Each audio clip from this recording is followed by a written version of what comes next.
Vamos lá, Flavinho, sorta a cobra. Boa noite. Estamos nós aqui de volta depois de um período de recesso.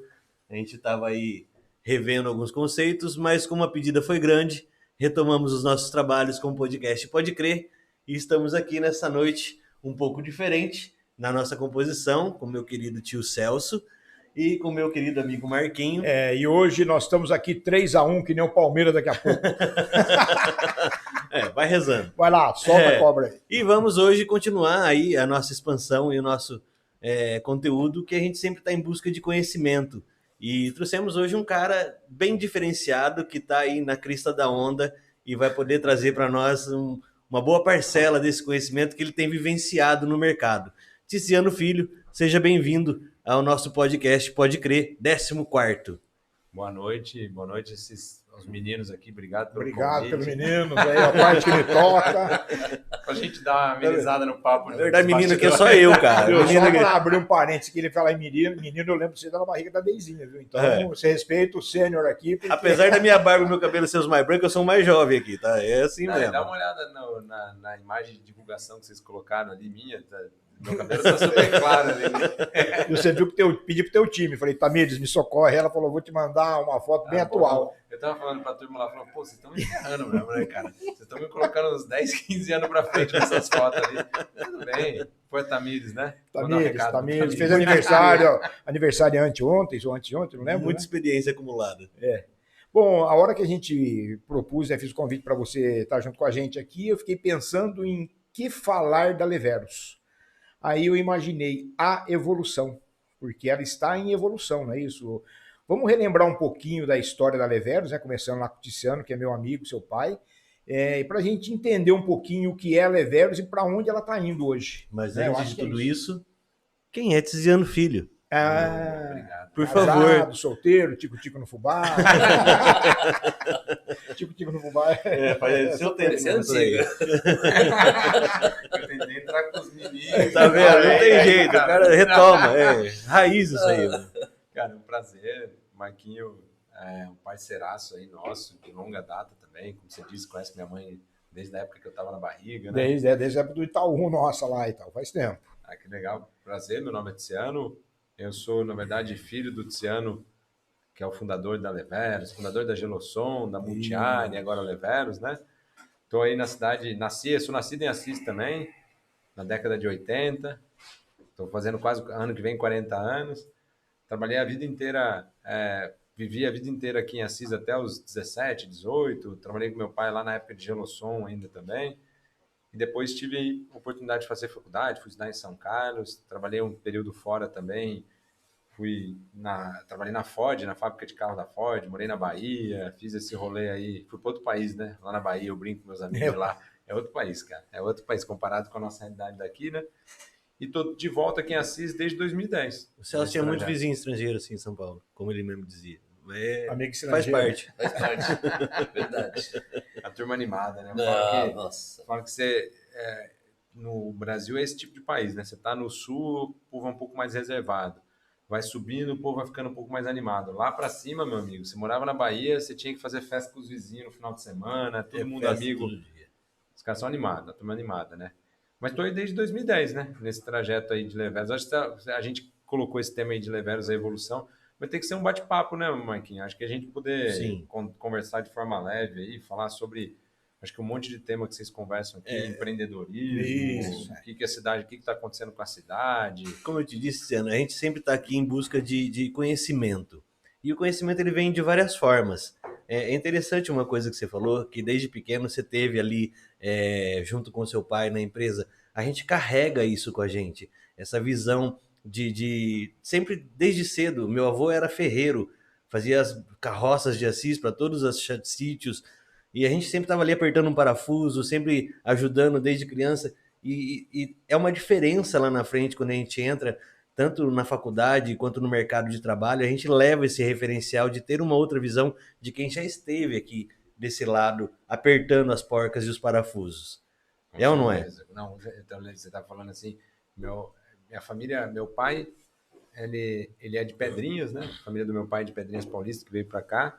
E a da minha mãe é daqui, de longa data, né? A sobrenome Rosseto. Na verdade, eu não tenho o sobrenome da minha mãe. Ok. Por uma história, eu brinco assim, minha mãe se apaixonou pelo meu pai por causa do nome, né? Do nome, brinco, você lembra dessa história? Lembro. Meu pai chama Tiziano Jordano Pravato, embora o Marquinhos tente colocar que eu sou Júnior.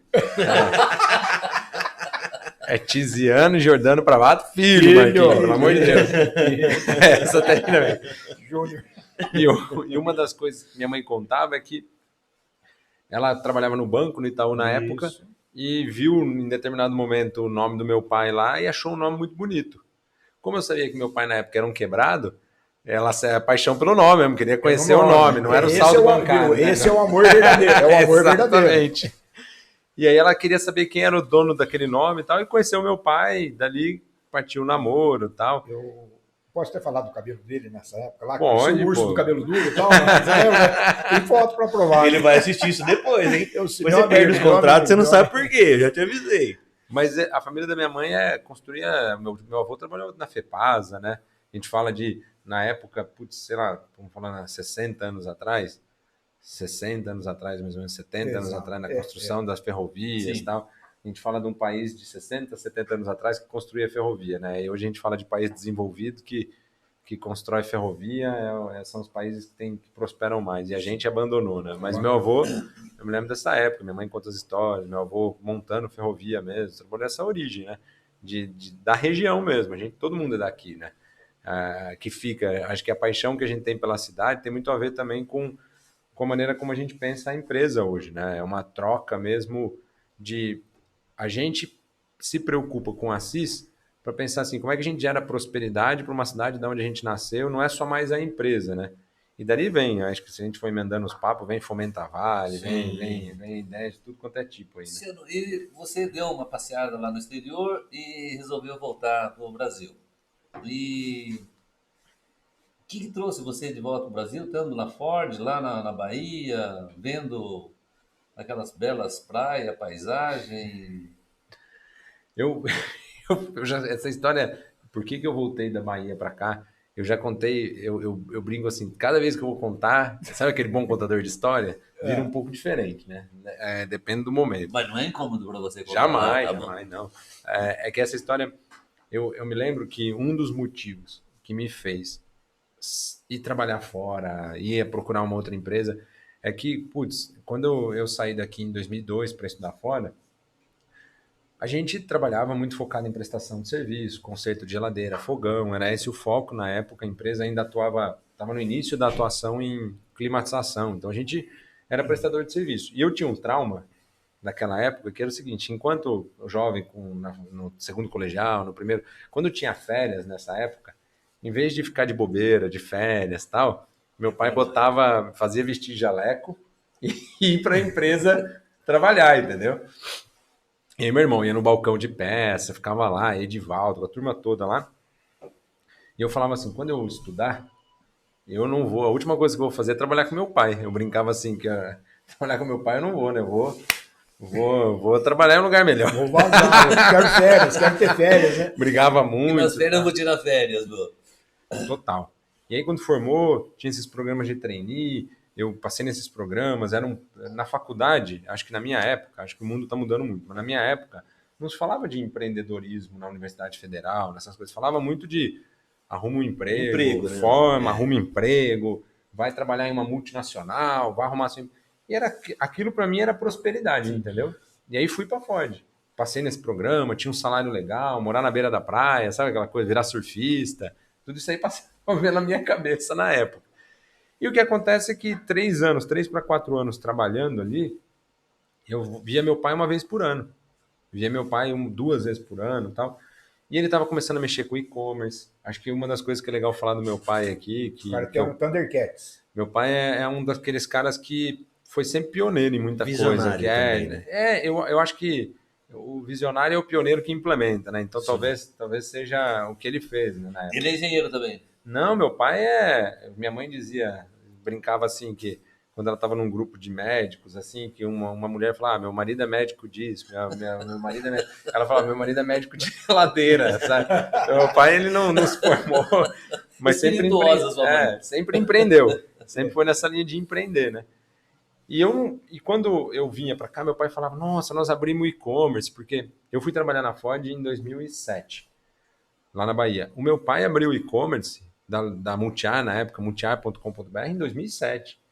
E, meu amigo, hoje o e-commerce está mais difundido, mas em 2007 era guerreiro Era guerreiro mesmo, né? Eu lembro das primeiras vendas que ele fez no e-commerce, contando para mim, mandou para o Rio de Janeiro, era fraude, perdeu a mercadoria que enviou. Tinha um monte dessas. E eu ouvia todas aquelas histórias do meu pai e falava, pô, que legal tal. E eu não estava conectado nisso, estava trabalhando em fábrica de carro, para essas coisas.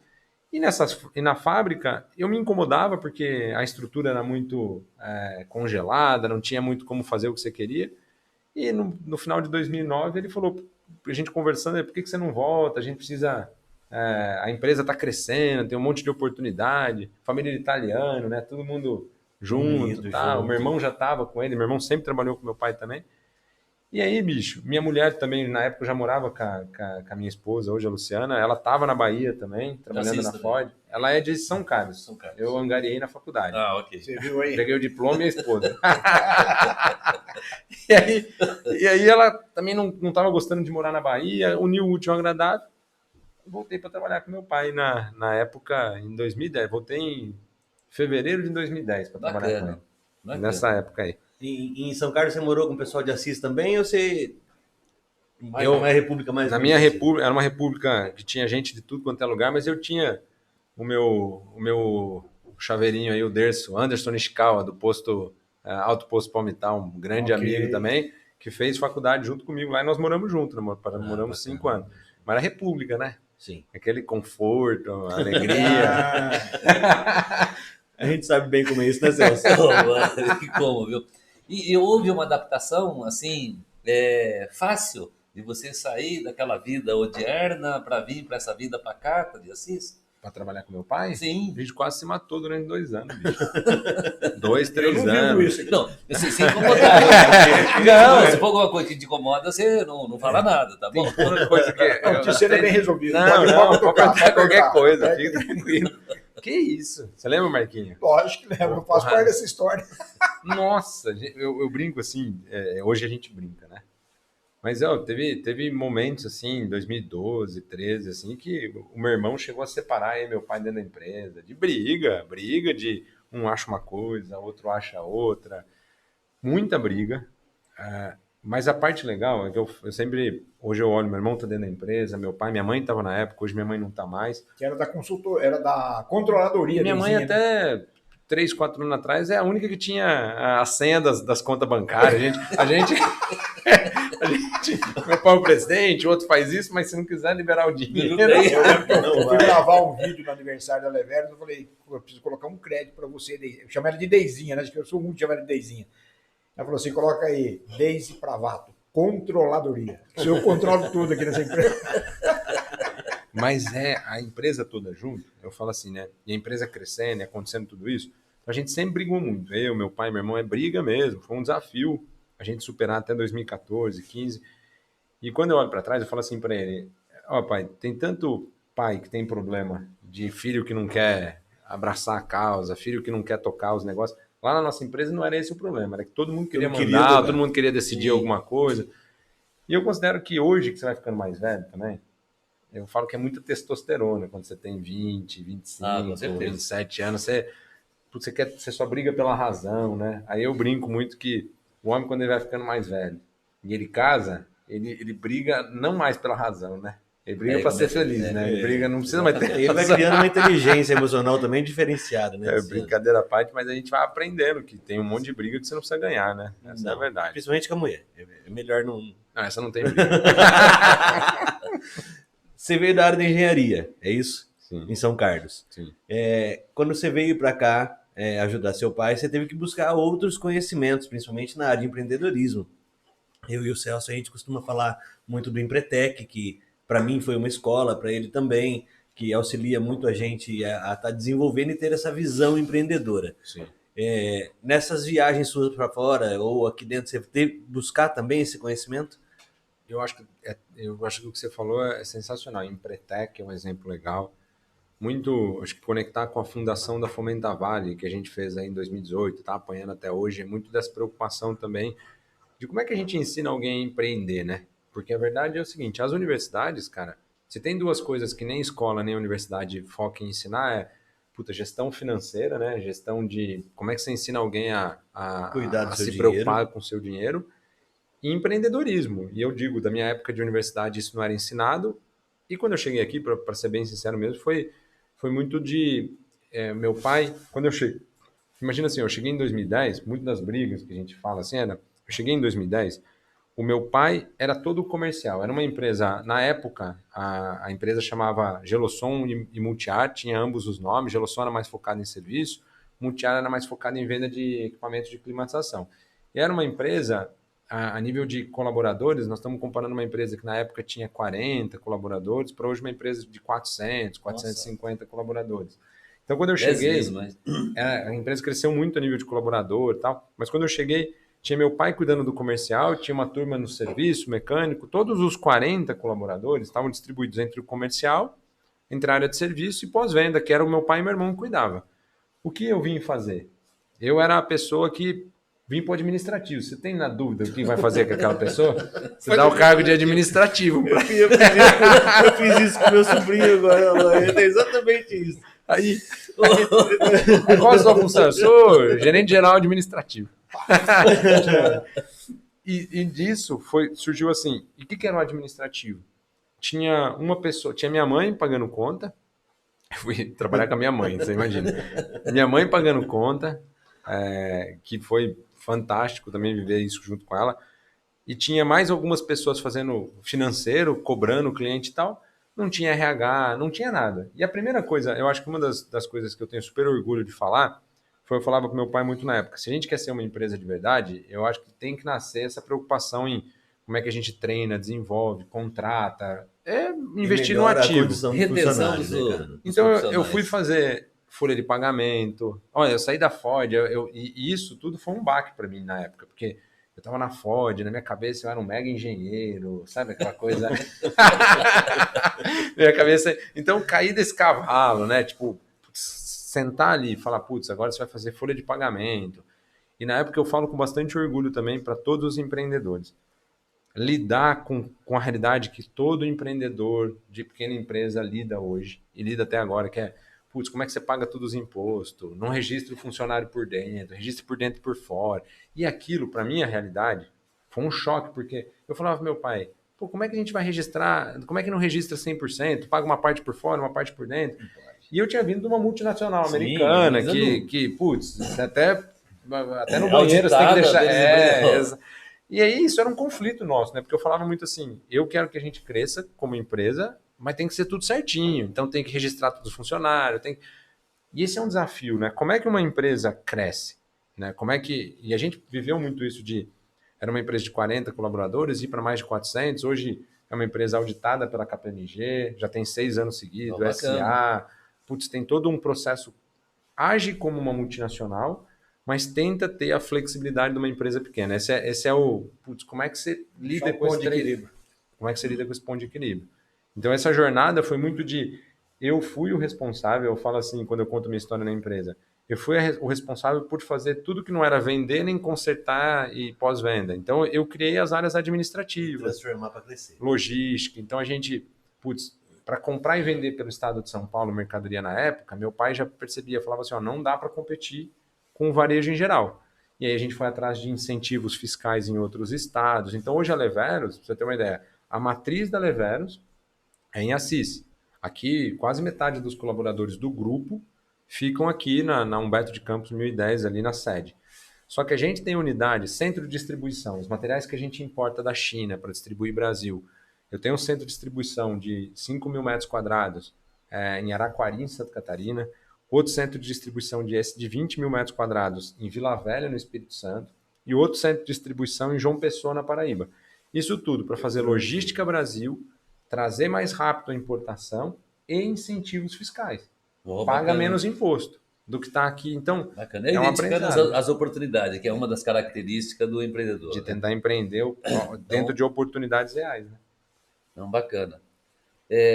O que você tá falando, e aí é uma coisa muito interessante, porque você começou, quando a gente fala assim, você começou onde? Você começou como engenheiro da linha de produção?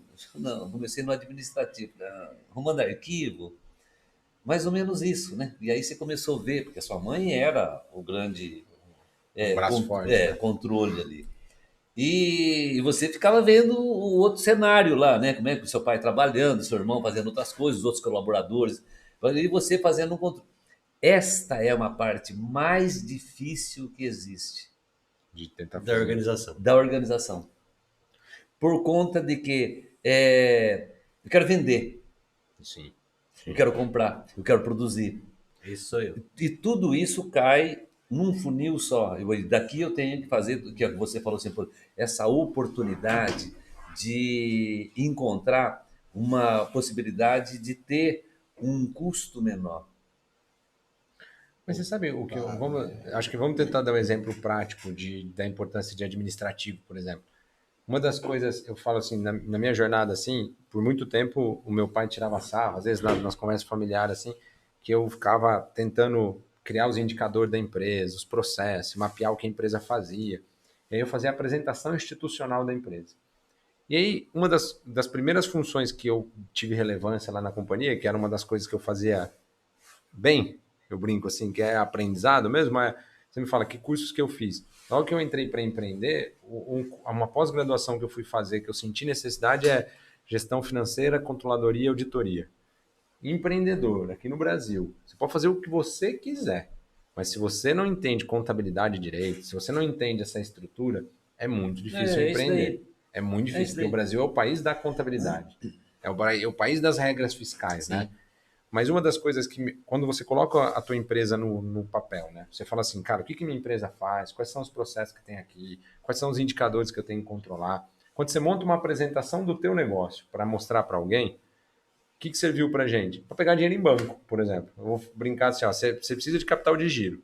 Aí, normalmente, o empreendedor, ele chega no banco lá, e aí eu vou mandar esse podcast depois para os meus gerentes de banco, né? Eu falava assim, o empreendedor tem só o balanço, tem só a contabilidade. Aí o gerente começa a perguntar, o que é esse faturamento? Você não sabe de nada, o faturamento é isso. Mas daí você faz uma bela de uma apresentação, fala sobre o teu negócio, para onde você quer levar o teu negócio. Gerente de banco, para alguém te emprestar dinheiro para você apostar no teu negócio, o cara está querendo saber do teu passado. Teu passado é dar credibilidade para você estar naquela mesa. Então, tuas demonstrações financeiras, coisas que você tem ali para mostrar o que você já fez. Mas ele está muito para ouvir assim, para onde você quer ir, Sim. o que você está querendo fazer. Como você vai. E aí fala muito hoje em dia, essa moçada é o pitch da startup, para você vender participação para sócio. Rapaz, o primeiro sócio que você tem nessa jornada de crescer a tua empresa, às vezes, você precisa pegar dinheiro no banco. Claro. E eu, em determinado momento, tinha essa função assim, vai lá falar com os bancos para pegar dinheiro para capital de giro da companhia. Mas mesmo. então, exatamente nessa mudança, não querendo me Não, delongar claro. muito nisso aí, era uma condição de que você não tinha como técnico da sua formação. Não. Eu avaliava a qualidade de carro na linha de produção. Então, aí, só, agora, se você não quiser responder, não precisa responder. Você não ficou assim, um pouco mais ou menos, puxa, mas eu deixei a Ford, a multinacional americana, vim com aquela vida lá, para vir aqui para estar mexendo, porque na realidade você estava construindo uma estrutura, pô, como é que a gente vai ter? Semana passada eu estava na empresa, estava num momento mais tenso assim. Eu estava conversando, não lembro com quem, eu falei assim, eu estou arrependido de ter largado a Ford. Semana passada. Depende do dia. Você estava tentando enganar ele mesmo. Eu falei, caramba, por que eu fui caçar essa sarna para me coçar? Mas a verdade é que um dos maiores problemas que eu tive foi de... Como é que eu posso fazer minha avaliação sobre tudo isso? Eu cheguei aqui durante muito tempo, e esse foi um dos meus maiores erros. Acho que eu perdi muito tempo da minha trajetória. Acho que o Marquinho viu também, presenciou, acho que pode fazer esse julgamento. Em determinado momento, eu achei, por muito tempo, assim, por 2, 3 anos, esse foi o ápice dos meus conflitos aqui dentro, que eu era muito porque eu tava fazendo, sabe aquela coisa assim, Ai, né? meu Deus. Rapaz, Tava lá em cima, agora daqui. Pô, sou engenheiro, cara, viajava de quanto é lugar, por que eu tô aqui fazendo planilha, cara, tá me ferrando esse negócio. E isso, cara, foi uma lição de humildade também, foi um processo assim de o que a Leveros me ensinou, e hoje eu sou grato a tudo isso. Minha mulher passou por isso também, minha mulher trabalhou na Leveros, trabalha em algumas iniciativas aqui, minha mulher foi pesquisadora da Embrapa, trabalhou na Ford, eu brinco com ela também que eu aprendi hoje que eu posso fazer qualquer coisa, cara, não me importa qual é a minha formação, não me importa... Então eu saí da faculdade muito, eu sou engenheiro, e tem gente até hoje, né? Médico que me faz chamar ele de doutor, cara, não dá vontade de dar um na cara? Né? O cara, porque ele é médico, você tem que chamar o cara de doutor. Sabe, desculpa, se alguém aqui, acho que a gente tá num bate-papo. Não sei se na área acadêmica, ele também tem essa. Mas você não matou a tua parte do engenheiro. A gente vai falar um pouquinho dela, dessa parte de engenharia daqui a pouco, né? Porque você hoje tá aí com uma linha de inversor, que é a marca Leveros. Não, mas uma coisa, vamos falar assim, mas uma coisa, eu amo ter estudado engenharia, eu gosto pra caramba, eu acho que me ensinou um monte de coisa. Mas o fato de ser engenheiro, de ter se desenvolvido e estudado engenharia, me abriu a cabeça. Eu acho que essa cultura de números, esse negócio de olhar muito para indicadores, essas coisas veio de lá. Mas não o fato de eu ter estudado engenharia, a gente é ter consciência que a gente está em algum lugar, a gente não é nada, né? Sim. E esse foi um desafio que eu fiquei por muito tempo, vaidade. Então você tem que fazer tanta coisa na empresa, você tinha que contratar, desligar, fazer folha de pagamento. Pagar o fornecedor. Eu passei na Leveros, eu conto para essa história lá para a galera. Eu descarreguei carreta de ar-condicionado, a gente carrega, para não pagar a chapa, não tinha dinheiro na época para pagar a chapa, cara, a gente economizava para fazer isso. Até falaram aqui, ó, passou a lua de mel no CD, na baiana do CD. Essa história é boa. Mandaram mensagem, eu casei, casou e passou a lua de mel no CD. Eu casei em 2012, eu não lembro quando eu casei, eu tô ferrado. Eu casei em 2012 e não tinha tempo lua de mel nem nada, eu tinha que voltar para Tocantins, em Palmas do Tocantins, para tocar o centro de distribuição que tinha lá. Centro de distribuição, barracão de 700 metros quadrados, com 3 funcionários e caminhão encostando.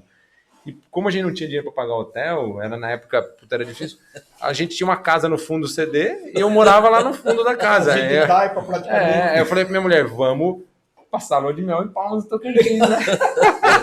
Mas as pessoas não enxergam essa nossa realidade do que a gente passa no dia a dia, né, Tiziano? Quando a gente está construindo tudo isso. Eu falo porque a gente passa por isso hoje em dia. Eu montei muita prateleira da Quântico para ela chegar onde ela está hoje. E ontem mesmo eu estava montando prateleira lá no Bazar do Palimers para a gente arrumar o nosso estoque. Então a gente vivencia isso de uma forma para a gente poder almejar e chegar em algum lugar mais distante, que é onde vocês estão chegando hoje, né, cara? Mas eu acho que todos vocês têm a experiência de vocês. A minha é de tipo, hoje em dia é muito difícil. Vamos lá, agora eu vou, já que vocês não aceitaram o elogio dos meninos, nós vamos pros papos de velho aqui, tá ligado? Aí eu vou pro papo de velho, aí eu fico às vezes com o pessoal da empresa, falo, essa juventude, essa molecada de 20, 25 anos, puta, que papo de velho. Mas eu vejo que eu pergunto, esses dias eu até perguntei pro meu pai, pai, a minha geração já dava um trabalho desse tipo, assim, porque em vez de se preocupar em trabalhar, arregaçar a manga, às vezes, e conquistar, é muito imediatista, né? Essa molecada hoje em dia quer tudo para ontem e tal. A tecnologia deixou eles muito imediatistas. Né? Então, mas eu não sei, eu não quero julgar isso tudo, porque tem muita gente boa também, mas eu digo assim, eu evolui muito com a Leveros nesse ciclo aqui, mas eu vejo um retrato dos últimos 12 anos. Até 2015 e 2016, parece que o mundo andou, na minha percepção, numa velocidade. De 2016 para cá, a tecnologia, tudo que a gente passou, a própria Leveros mesmo, a gente veio até 2016 aumentando de tamanho. De 2016 para cá, a gente aumentou 5 vezes de novo em cima do tamanho que tinha, continuou crescendo, e você não cresce mais tanto. Cresce em tecnologia, cresce em canais digitais, cresce uma quantidade de coisas. Aí veio a pandemia também, para distanciar, agora é super normal. Todo mundo está remoto, e é difícil absorver, cara. Eu falo pro meu pai, difícil para mim. Imagina eu tenho 60 e teu pai junto comigo. Mas é o desafio que a gente tem nesse novo mercado que está se estabelecendo aí. Como é que a gente se relaciona? O Celso teve dificuldade para se formar agora em Direito, porque passou o último ano praticamente online. E como é que foi para prestar atenção nas aulas? Aqui, olha, O duro foi assistir o Gesualdo online, sabe? O resto foi tudo bem. deixa eu até interromper vocês para falar uma coisa. O Camargo está mandando um salve para você aqui. Primeira loja franquia da Leveros, né? Fala para mim por que Leveros e essa história das franquias que estão acontecendo aí. É o meu karma com os Essa aí- baianos, né? Baiano. A gente montou um modelo de franquia. Tem que ir aonde? Esse é o meu Pokémon baiano, cara. Que é. A Tem mais perguntas. Ei, Camarguinho, um abraço, viu? Obrigado Tem pela muito mais gente aí mandando abraço, depois a gente vai falar o nome de todo mundo. A gente, olha só, Camarguinho. Olha como o mundo dá volta. E aí a gente agora está com um modelo de expansão baseado em franquias também. Tem um modelo super legal de como a gente está evoluindo. E a primeira franquia nossa é em Salvador, na Bahia. Pô, que bacana, cara. E o cara quer falar pra mim que o mundo não é redondo? Não, é redondo, você volta. Cara, uma coisa que me chamou a atenção, a primeira vez que eu vi Leveros, na Rui Barbosa, quando vocês estavam lá, o tamanho das letras, ela vai mudando. O que significa isso? Vamos lá. Leveros, já para já estar na resenha aqui, Leveros é a última grande briga que eu tive com meu pai também. Na época a gente chamava Multiar em 2017 e a gente passou assim, cresceu bastante e em determinado momento as lendas urbanas que tem na cidade, né? Aí nossa família vendeu a empresa pro banco, teve tudo isso aí, né? Até teu pai falou, vamos fazer uma matéria que eu quero esclarecer. Eu falar, já que nós estamos falando em velho, esse velho aí toma cerveja sem gelo. Jesus abençoado, isso é velho. Cerveja é boa, mas sem gelo, hein? Sem gelo. Não, sou normal, entendeu? Vira à direita, vira à esquerda, velho. A moinha desce de qualquer jeito, velho. Mas a Leveros na época chamava Multiar e a gente era muito distribuidor de ar-condicionado. A explicação do nome é, em determinado momento, eu não gostava, olha as coisas que tem, né? Eu não gostava da nossa logomarca. Quem conheceu a Multiar, se vocês lembram da nossa logomarca, parecia um escudo da Ford. Olha que outra coincidência. Mas na verdade... Não foi você que fez. Não. Você lembra? Não parecia? Você coloca Ford lá... Eu falava, cara, a gente não Multiar, não tem um domínio de marca legal, não tem um posicionamento enquanto marca. Era Multiar. copiado pra caramba pelos concorrentes. Putz, tinha 500 empresas que chamam Multiar no Brasil. A gente brigava com relação a domínio de marca, com um monte de empresas. E naquele momento a gente contratou uma agência, a gente fez um trabalho para discutir o planejamento estratégico da empresa. Pela primeira vez a gente fez isso, para onde a gente queria ir. E se a marca, como é que ia ser a nova logo? No começo a gente queria mudar a logo só. E aí quando a gente começou a conversar, a nível de diretoria, meu pai participando, todo mundo, os sócios novos, né? Porque em 2016 a gente participou de uma rodada de investimentos, nós fomos investidos por um fundo de private equity para que acreditou no nosso projeto de crescimento, que chama 2B Capital, né? 2B Capital, na verdade, que também é sócia da Aramis, a loja de roupa, da Claranet, uma empresa de cloud, várias empresas listadas na bolsa, dentre elas a nossa também. E a gente discutindo com esses novos sócios, com todo mundo, a gente falava, putz, a Multiar vende, distribui ar-condicionado, mas a gente, para o nosso crescimento, nós falávamos muito em tecnologia, nós falávamos muito em energia solar, lá em 2017, que foi lá que a gente começou com esse movimento de energia solar, porque eu falava muito, eu vendo um ar-condicionado para um cliente e o cara fica feliz no primeiro mês, no segundo ele me traz a conta e fala, pelo amor de Deus, essa conta tá acabando comigo. Presente de grego. Eu falo assim, rapaz, dorme no calor então e para de reclamar. Era essa a resposta da época, mas agora eu posso falar, não, mano, eu tenho uma solução completa para você. Então a gente falava de, putz, vamos resolver a dor desse cliente também. Os instaladores de ar-condicionado são caras que têm competência técnica de elétrica, refrigeração, e a gente pensava, se eu vender para o mesmo cliente um ar-condicionado instalado e uma usina solar fotovoltaica para gerar energia para a casa dele, será que o mesmo prestador de serviço, parceiro nosso que está nessas vendas, será que ele consegue instalar as duas coisas? Então a gente falava, vou resolver o problema desse cara, vou resolver o problema do cliente final, vou resolver o problema de fabricante. E Leveros, no final do dia, foi um negócio assim, e eu não queria mais ter um nome tão posicionado num produto que a gente vende. Eu queria que a gente pudesse explicar como nome que a gente é a nossa essência, não o produto que a gente vende. E a Multiar resolve a dor de cabeça de cliente, o nosso perfil de pós-venda, a maneira como o DNA do meu pai de, cliente em primeiro lugar. Eu me lembro desde pequenininho, meu pai, na empresa, era tudo impecável, carro novo, decoração, tudo ok.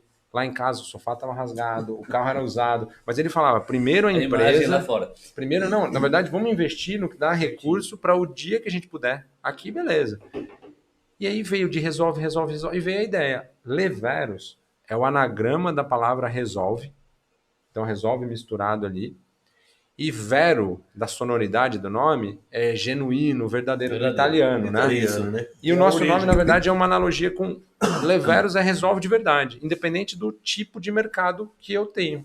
E a marca Leveros é a logo, na verdade, e denota transição. Então, se você vê todo o posicionamento de marca nosso, ele tem a ver com a transição do calor para o frio, do não profissional para o profissional. Ok. E Leveros quer trazer aquela imagem, eu saio de um lugar e chego em um outro. E a nossa empresa apresenta desde 2017 o propósito de liderar a profissionalização do mercado para aumentar o bem-estar de todos. Então a gente fala muito para os prestadores de serviço, vem com a Leveros, que a gente vai te ensinar, vai te treinar para um novo mercado. Esse é o nosso posicionamento. Então a gente fala muito de transições de vida.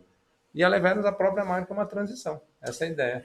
Então, Tiziano, não vou te abusar mais. Entenda de 2016, 2017 para cá, essa descontinuidade. Sigmund Freud fala do mundo líquido. Como assim? O mundo líquido. Não dá para você mais falar assim, olha, antes era uma coisa definida, estática, aquilo acontecia e eu ficava lembrando sempre naquilo. Então, onde aparece para a gente hoje o processo da resiliência. Quem não é resiliente, não sabe enfrentar as adversidades. Meu Deus do céu, a resiliência é a base hoje. Então, é isso aí. Entendeu? E é exatamente esse contexto na construção, me arrepia até, cara, você falando isso, do processo da evolução das letras da Levero. Quando eu vi a primeira vez, me chamou a atenção. Falei, puta, por que eu... Os caras fizeram errado. Não, para mim, os caras fizeram errado. Escreveram errado, olha lá, ó. É grande, pequeno, diminuindo? Não, muda de tamanho, cara. Ela começa um pouco mais grossa e vai afinando. É isso aí. É uma transição, né? A gente fala muito de território de marca, né? Então a gente tem uma série de imagens que trazem transições o tempo todo. Então, mesmo sem... Nossa ideia foi muito inspirada em Coca-Cola. Se você ver o nosso posicionamento de marca, por exemplo, todas as empresas de climatização, a maioria é azul. Sim. A Multiar era azul também. A gente é verde, não é por causa do Palmeiras. Coincidência. Mas de verdade, foi uma coincidência. Mas vocês chegaram a fazer um brainstorm para... Fizemos. Não, foi um processo de 9 meses que a gente fez para... Foi um estudo de mercado. Putz, a gente, na época, eu falava muito pro meu pai assim, por que foi uma briga? Porque meu pai tinha um mega apego à Multiar. Ele falava assim, que era uma marca super forte, que eu era maluco, como é que eu queria... Como é que eu queria... A Gelosson não. Não, a Gelosson, acho que na jornada nossa aqui, a Gelosson foi em determinado momento, também, né? A Gelosson foi negociada entre o meu pai com o Silvio Prestupa, que hoje a família dele que é proprietária da Gelosson. Então a Gelosson desde 2014 já não faz parte do grupo, né? Foi uma divisão que a gente descontinuou do grupo. A Multiar, que foi o nome desde então, era um negócio assim, que ele achava que era muito forte, que ele achava que era uma marca que todo mundo conhecia. E aí um belo dia, eu não sei se alguém aqui já fez, para mim foi um negócio maluco, que é, a gente fez um focus group, que você fica atrás de um vidro e coloca vários clientes dentro da sala. Clientes, a gente contratou uma agência na época e fez em várias cidades do Brasil, cara. A gente fez uma pesquisa na época para entender o seguinte, quem compra ar-condicionado, qual é o grau de relevância que a nossa marca, e a gente já em 2016, 2017, hoje a gente está entre os 3 maiores vendedores de ar-condicionado a nível Brasil, né? A gente é uma das grandes empresas nesse setor. Mas na época a gente já estava nos top 5, a gente já era um dos principais vendedores de ar-condicionado. E quando eu entrei nessas salas em São Paulo, capital, na Bahia, interior, em vários lugares, a gente só chamou clientes que estavam comprando ar-condicionado. E teve um total de 20, 30 clientes que participaram, não sabia que a gente está ali atrás, e participaram de uma entrevista para falar sobre qual empresa que você pesquisou. Nenhum falou o nosso nome, cara. Nenhum. Então a gente chegou à conclusão de que a nossa marca... Vocês já estavam no topo e ninguém conhecia. Mas é uma marca... Eu falava muito assim, era uma marca assim... Você imagina explicar isso pro meu pai, a gente conversando sobre tudo isso. E Multiar, o problema principal de Multiar, na minha opinião, é genérico. É genérico, né? É difícil o cara lembrar de Multiar. Eu falo, Leveros e Tiziano, o cara lembra mais fácil. Porque não... É quase único.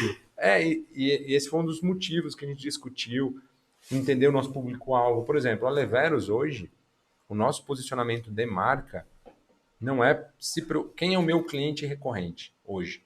Não é o cliente final que compra ar-condicionado. Embora eu venda para o cliente final, o grande público de relacionamento que eu tenho hoje são os prestadores de serviço. Mais de 60% do que eu vendo no Brasil vem através da rede de instaladores de ar-condicionado que estão plugados nas nossas plataformas para fazer venda de ar-condicionado para um cliente final.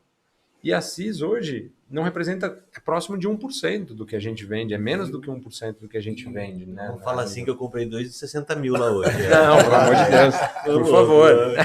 Quando nós estamos aqui contratando, gerando emprego. Quando montou a loja, né, lá em São Paulo, né, que foi uma loja conceito e tal, você montou uma academia justamente pensando nesse prestador de serviço, né, para treinar e qualificar esse pessoal que, querendo ou não, leva o nome Leveros também. Né? Hoje eles fazem até os carros plotados também, parceiro Leveros. A ideia da franquia veio disso, da gente dar a marca, colocar prestadores de serviço que se qualificam usando a nossa marca na ponta. A gente construiu academias, por exemplo, na Bahia nós temos uma academia de treinamento, em Assis nós temos uma academia de treinamento, em São Paulo nós montamos uma loja lá de 2.000 metros quadrados, você lembra, né, Marquinhos? Nossa, com uma academia que qualifica gratuitamente prestadores de serviço para climatização e energia solar. Eu não vou aguentar, mas eu vou... O Marquinho. O Gersinho mandou pouco. Gersinho aumenta aí que o Tiziano tá com sede. Troca lá. Tiziano, joga pra cá. Por favor, vamos lá. Diante, eu assisti ao vídeo que você disponibilizou lá. Você disponibilizou um vídeo aqui para a TV Brilhante. É esse vídeo que ele está falando, que nunca nós gravamos, que foi a mensagem para a equipe do Sul lá, que nós gravamos há 20 dias atrás. Para eles terem uma noção mais ou menos do que é Leveros, eu permiti que eles assistissem aquele depoimentozinho lá. Isso foi muito bem. Você fez uma leitura assim, sem entrar nos detalhes, do jeito que eu assisti ali. Cresceu, estudou no Colégio Industrial aqui em Assis, aprendeu a mexer com os concertos lá com o pai. Cara, e como é que é essa relação com seu pai hoje, assim, ó, vendo assim? Quando você veio, para onde você ficou, e o negócio, não que o seu pai tenha parado, porque ele já era um empreendedor lá em 2006, que você não estava aqui. Sim. Daí foi em 68 que ele começou o negócio. Isso aí. Mas como é que é hoje essa convivência receptiva entre vocês? Não só você e seu pai, mas você e o clã. Eu falo assim para ti, sem enfeitar o pavão mesmo, o Marquinho aqui, ele teve muito presente em todas essas jornadas, né? Sobre acho que tudo isso que a gente está contando, das brigas. Hoje, daqui 2 semanas eu vou pescar de novo com meu pai, sabe? Eu falo assim que eu tenho prazer hoje, no nosso relacionamento, a gente tem os mesmos valores, e isso eu cresci sobre os valores do meu pai, da minha mãe. Só que a gente é muito diferente. Quem conheceu o meu pai, quem me conhecer, e eu acho que é uma diferença complementar. Hoje eu consigo entender que é uma diferença complementar. O meu pai é assim, hoje no mercado de climatização, tanto é que foi super legal, acho que não é fácil as empresas fazerem transição de primeira geração para segunda geração. É sempre difícil, né? Depois da gente, a gente está nessa transição, mas a gente passou, eu considero, os períodos mais chocantes, assim.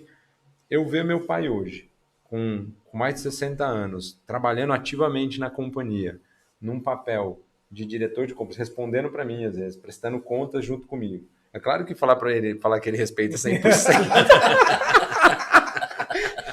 Aí eu tô enfeitando pavão, né?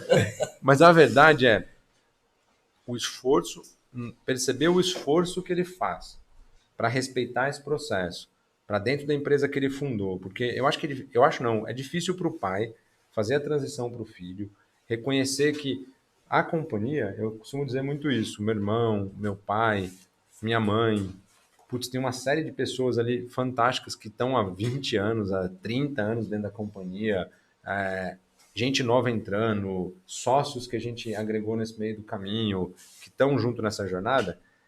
É um desafio de gente, né? É um desafio com o meu pai, foi um desafio de pensar diferente, um respeitar o outro, parar de quebrar o pau abertamente dentro da companhia, fazer uma porrada de coisa.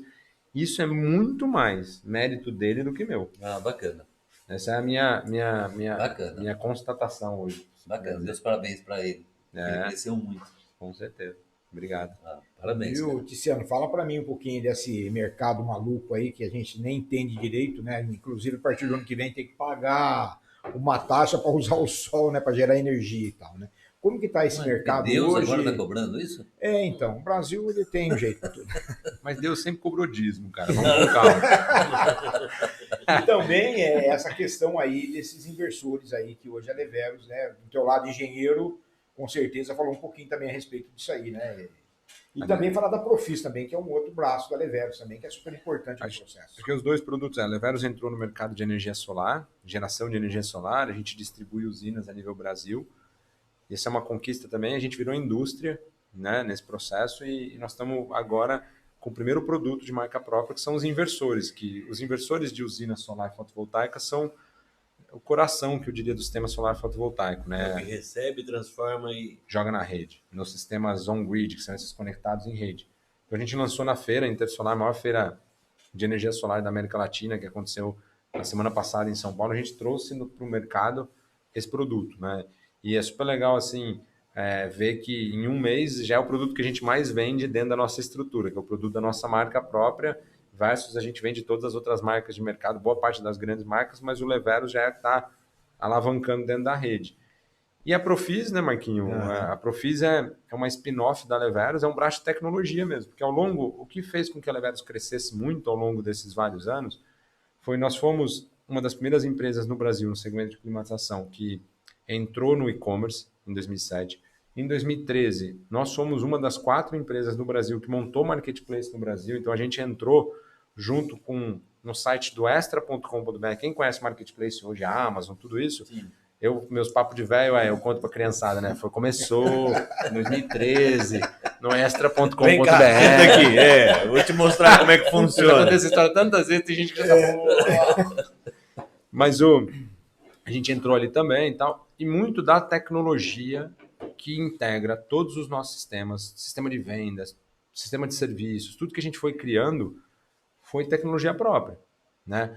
E aí, em determinado momento surgiu a ideia, se toda essa tecnologia, dentro do nosso propósito de profissionalizar o mercado, se toda essa tecnologia que a gente criou serve para uma empresa como a Leveros, por que a gente não lança esse produto como um produto para disponibilizar para os prestadores de serviço tocarem as empresas dele? Então nasceu a ideia de trazer a Profis, que é um software, que é um app hoje, que é uma divisão de negócio nossa hoje, é uma empresa à parte de tecnologia focada no prestador de serviço. O cara é o nosso foco, então eu estou olhando ali para ele, sistema de vendas, sistema de cadastro de cliente, OS, sistema de gestão de contratos, marketplace para ele fazer venda, máquina de pagamento. A gente chegou a lançar até as maquininhas de pagamento da Profis, entramos em fintech, entramos em vários segmentos ali, temos uma série de produtos saindo, e esse dos nossos produtos é o mais inovador sob o aspecto de tecnologia, né? É o que a gente está olhando hoje em ser uma empresa. Eu estava batendo um papo quando a gente pergunta assim, o que é a Leveros, o que você acha que a Leveros vai ser daqui 5 ou 10 anos?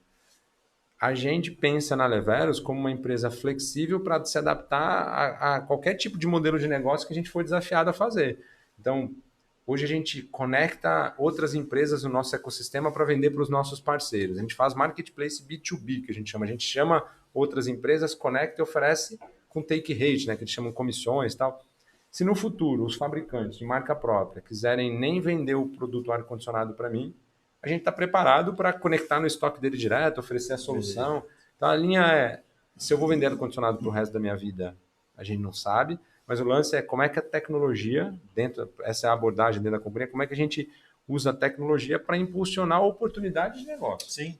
Esse é o desafio mesmo, né? Bacana.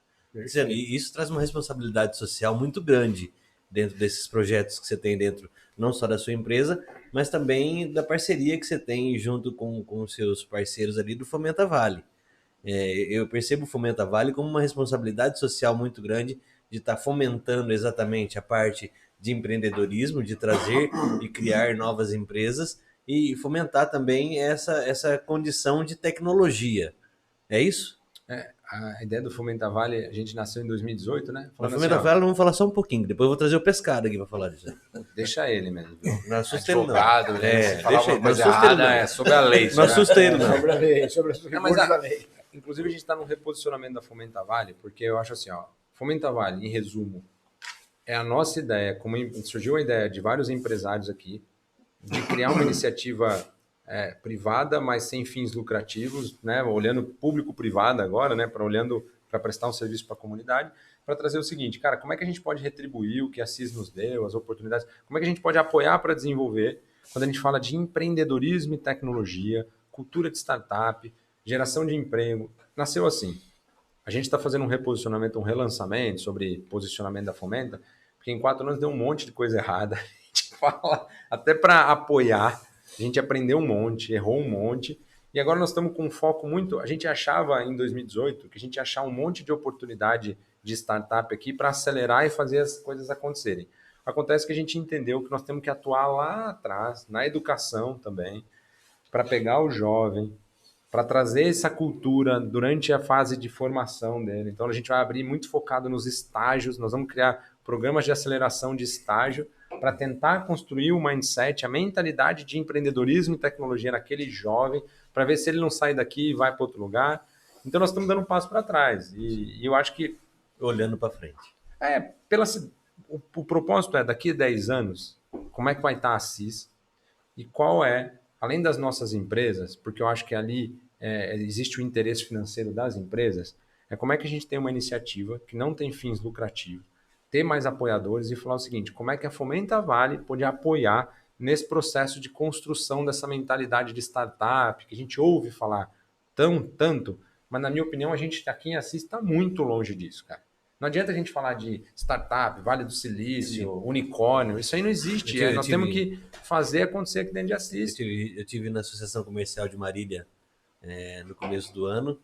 Aliás, vale a pena conhecer, sempre cito ela aqui por conta da tecnologia. É uma das primeiras que teve inteligência artificial. Você chega lá, a Alexa acende tudo, liga tudo, desliga tudo. Vale a pena a visita. E eles têm essa iniciativa hoje dentro de Marília, né, cara, fazendo esse trabalho dentro de uma associação comercial. Então a gente percebe que falta também um pouco da união dessas ideias entre as instituições da cidade para entender também esse processo e poder fortalecer tudo isso, né, cara? A Fomenta Vale tem que romper a barreira do seguinte, cara, sendo bem direto mesmo, tem que romper uma barreira. A Fomenta Vale não é da Leveros, nem da Nova América e nem da Conte.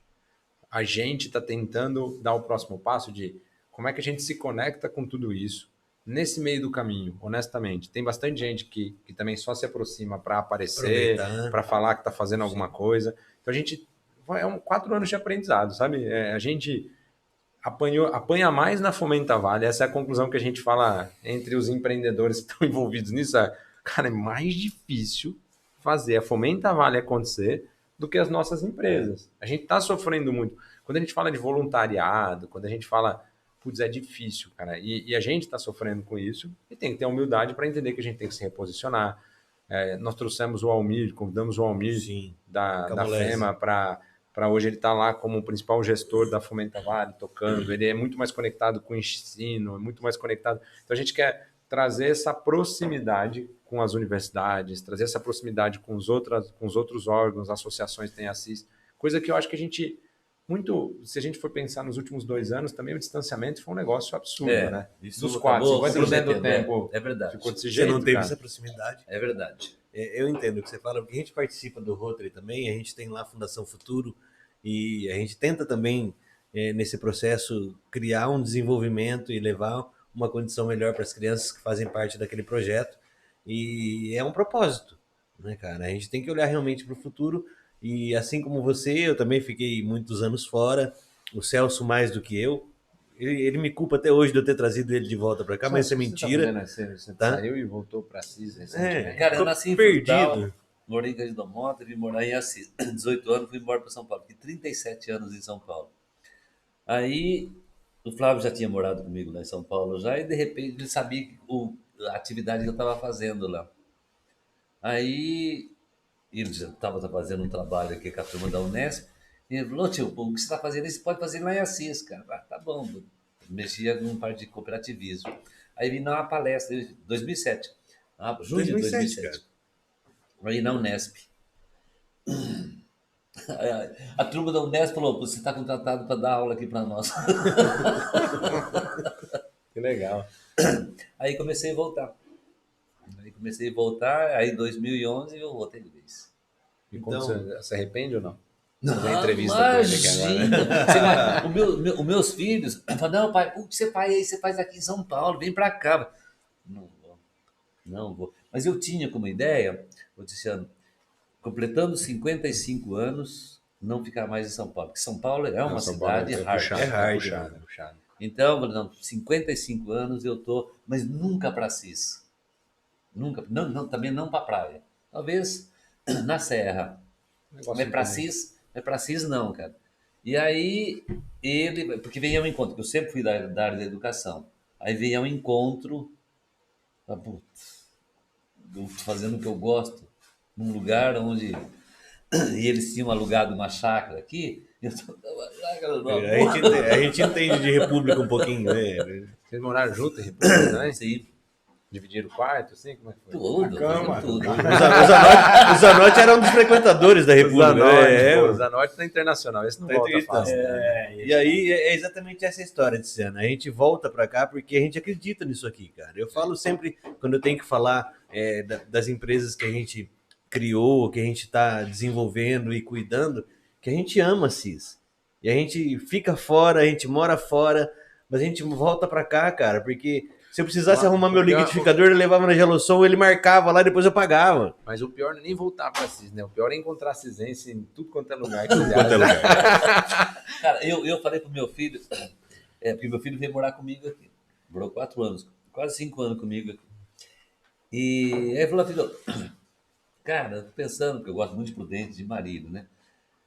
E eu faço trabalho naquela região também. Eu falei: puta, filho, tô pensando em mudar um pouco os ares. Ele falou: pai, pô, para com isso, pô. Faz 3 anos isso. Ele falou: pô, eu vou pra CIS, aí eu vou ficar onde, pô? Agora eu